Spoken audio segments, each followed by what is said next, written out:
Hey everyone! Tables are one of the best ways to organize information in Microsoft Word. In this tutorial, I'll show you how to create a table, add and edit data, customize its appearance, and make it look clean and professional. So let's get started.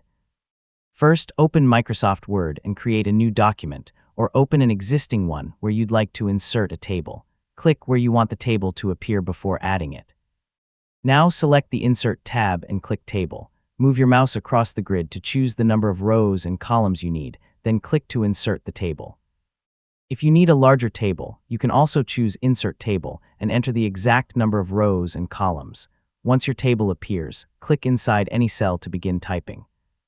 Press the Tab key to move to the next cell, making data entry quick and easy. You can also copy and paste information directly into the table if you already have your data prepared. To make your table look more professional, click anywhere inside it to open the Table Design tab.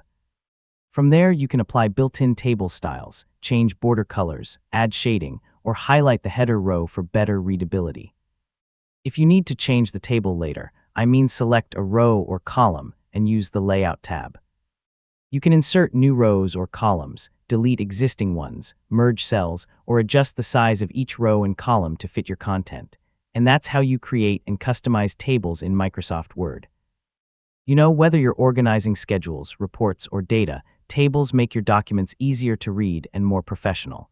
Thanks for watching, and I'll see you in the next tutorial.